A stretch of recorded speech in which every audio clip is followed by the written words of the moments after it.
Good afternoon. My name is Michael Thompson.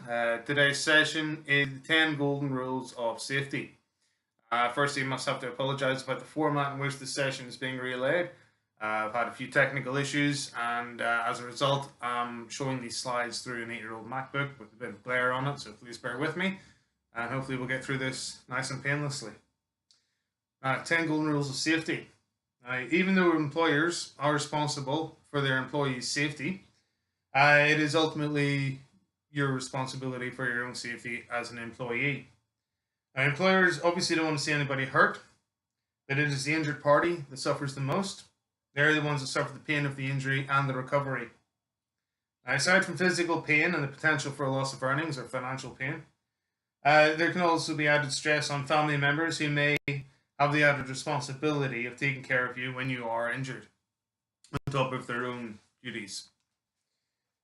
And now, certain injuries may have a long-lasting physical and psychological effect upon the injured party, and everyone wants to see and run around with their family, friends, kids, partake in local sporting teams, and so on and so forth, but some of us are no longer able to because safety wasn't a priority at work.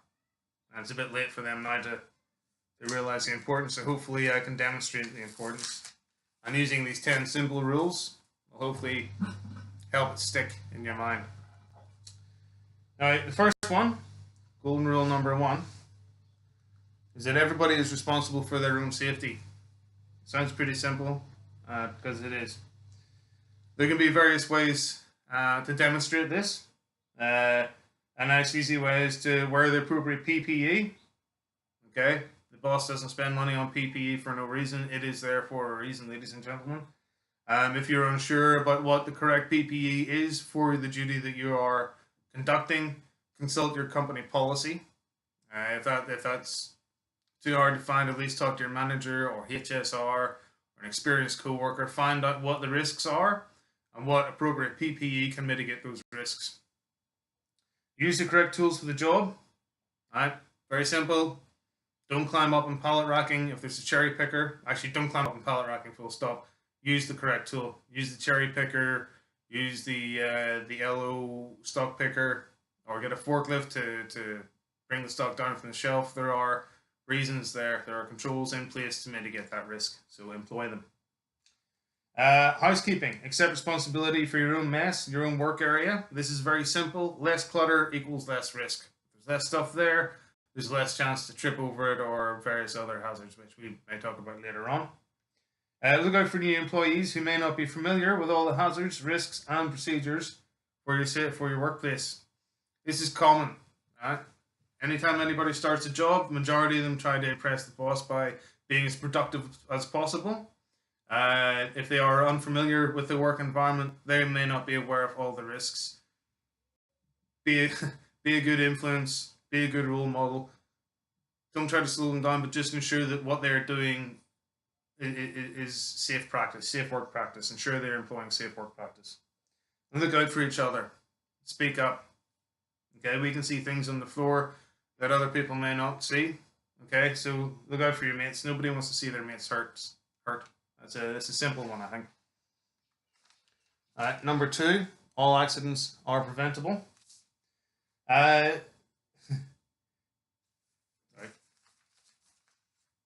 And now this is true for every accident that I've ever been in, or witnessed, or researched. I think of any accident you've had or witnessed. Now, with hindsight, you think that it could have been prevented by doing something differently?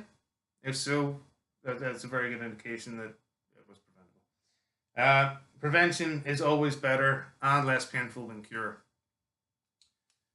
Number 3, follow company rules, regulations, and procedures. It may sound boring, but many people think that they are written up by people who live in an office with no real world understanding of the job that you do. I used to think that. It's not true. Right? Maybe you know the shortcuts and how to do it quicker, but the statistics don't lie. Okay? This may seem boring and mundane, but they are there for your safety. It is the same principle as following the rules of the road.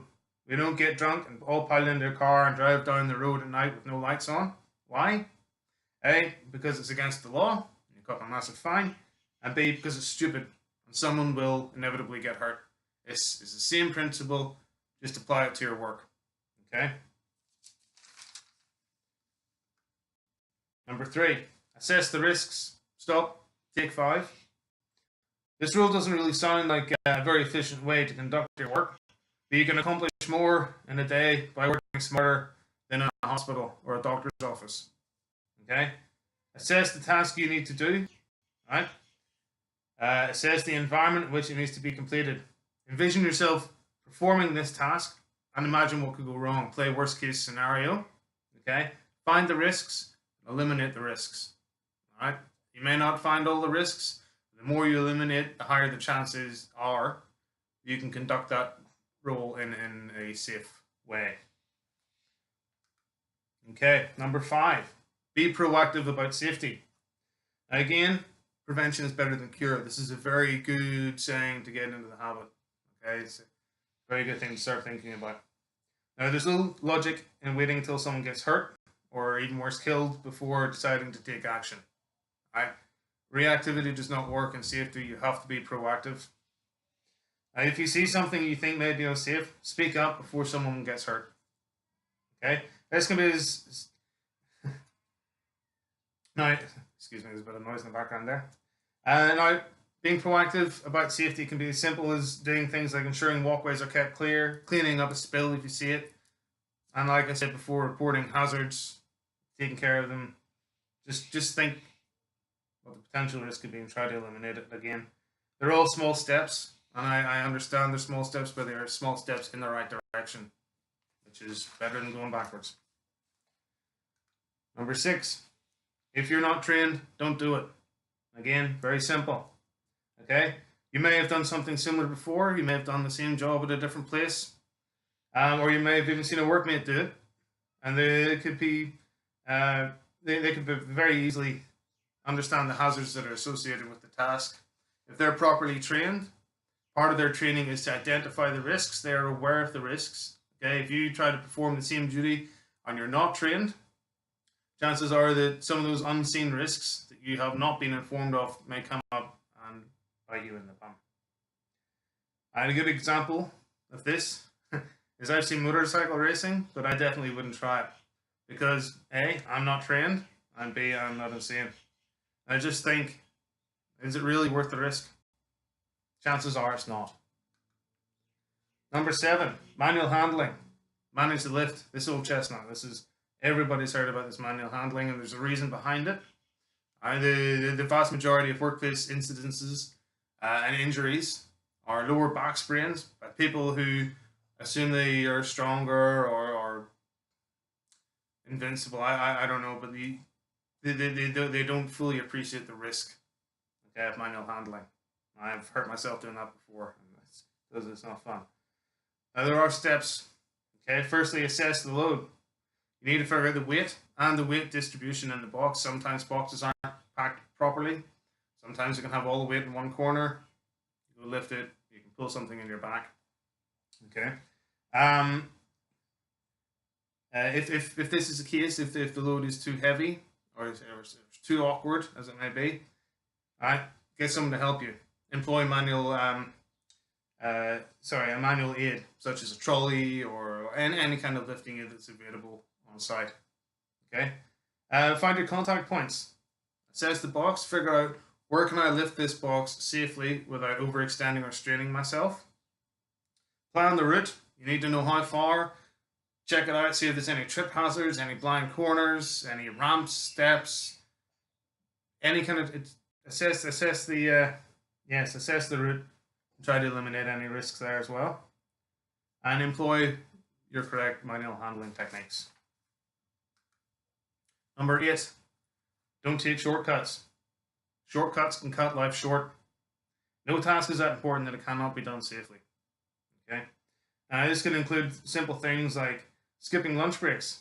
Not a lot of people think that would be a shortcut, but when you think about it, lunch helps to regulate the blood sugar in your system, gives you a clear head, helps keep you focused, and in the end helps make you a safer worker. It's not just your safety, it's also the safety of the people around you. Could be customers, could be co-workers. Don't be selfish, people. Another idea of shortcuts is using the incorrect tool for the job. Alright? You don't hit a hammer in with a screwdriver because chances are, you don't hit a nail in with a screwdriver because chances are the nail's not going to go in, you're going to damage the screwdriver, you're going to hurt yourself. Right? So what do? Put down a screwdriver, go get a hammer, it's the correct tool for the correct job. It's the same, you wouldn't try to screw in a screw with a hammer. Okay? Near misses. A lot of people ignore near misses. But you have to remember that today's near miss could be tomorrow's accident. Okay? If it's not prevented. You need to log near misses. The reason for this is not a blame game, but you need to find out the reason that these near misses are happening before somebody gets hurt, before it transitions from a near miss to an incident. If you can stop it before someone gets hurt, that's proactive. Okay? Alright, the next one, if I can hit the right button, is, did I hit the right button? Yes, practice good housekeeping, sorry.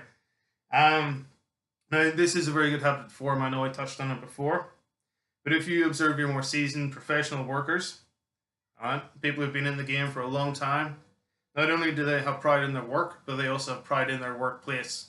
Alright, there's great reason for this, okay? Now, not only does it look better, and it does, but it greatly reduces the risk of, various risks. Could be trip hazards, could be spill, fire, electrocution, depending on the nature of the job that you're doing, obviously. But yeah, a clean workplace eliminates a lot of hazards. Okay? Plus, it also means you're better organized. Makes your workflow a little bit better. Excuse me, I dropped the sheet. I'm back. Okay. Now, number 10. Be prepared. Okay? Sounds like a Boy Scout thing. I was never in the Boy Scouts. But even if you or anyone in your company has never had an incident or an accident, it doesn't mean to say it's not going to happen. There's always a chance. Okay? You have to be prepared for that chance. Alright? It may not be an inevitability, but if it does happen, you need to be able to know how to react properly. Excuse me. But, there we go. Sorry. Like I said, we're having technical issues today. Yes, like I said, yes, we're not perfect. People make mistakes. Just because it hasn't happened doesn't mean to say it's not going to. Having contingencies such as JSAs or job safety analysis or SOPs or standard operating procedures in place might help to mitigate the risk, but these policies can ultimately fail in the presence of human error and unknown circumstances. Something can always happen that we may not foresee. And when it does, we have to react.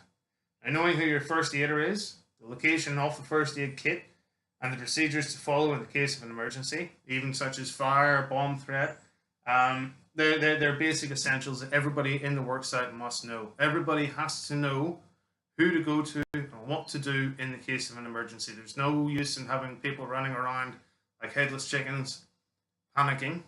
Right? Everybody has to know what the correct procedure is. If people follow the procedure, the chances of someone's injuries becoming worse are greatly reduced. Okay? Practice drills and thorough regular training are also very good ways to stay on top of potential incidences. That's why people do fire drills, as an example. So when an incident does occur, people are calm, they've practiced it, they know what to do. It's almost a reflex, and it does work. It actually does work. So thank you very much. Those are my 10 golden rules of safety, and I hope I haven't bored you too much. Are there any questions?